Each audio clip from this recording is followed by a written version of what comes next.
来看桃园市的技术职业工会，伫2019年加入星空联盟飞行员协会，加做正式会员。今年的理事会议伫台湾举行，来自美国、加拿大、佮日本等国家的飞行员工会，嘛拢有派代表来台湾，希望讲当互相交流飞安甲管理的经验，创造愈安全、健康的飞行文化。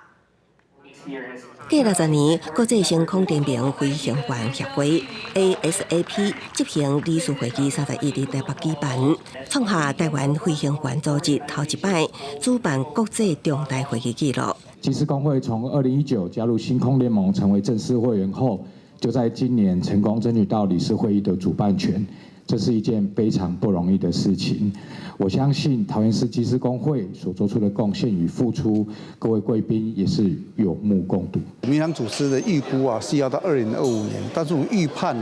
应该到2024年就已经恢复到80%以上了。其实今年这个时间点，我们的松机跟桃机其实已经恢复到将近是2019年疫前的。 将近80%了。桃园市技术职业工会是伫2019年加入星空联盟飞行员协会，加做正式会员。这个飞行员联合组织包括日本全日空、和亚航、加拿大航空、甲美国联合航空等超过20多间国际航空公司的技术工会也是协会。这摆的会议除了是国际飞行员盛事，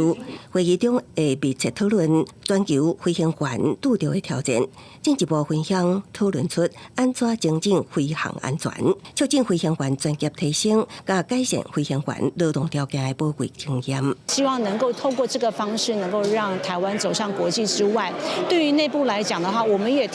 希望能够提升会员，包括飞行员的一些专业的素质，然后同时在跟公司之间的一个劳权关系的发展上面，能够达到一个更和谐的一个情况。桃园市技术职业工会表示，除了毋让台湾甲国际飞行员组织来连接，目前真侪国家也面临想要拓展航点也是航线，也毋过地勤也是飞行员不足的问题，毋忙透过交流讨论应用方案。记者综合报道。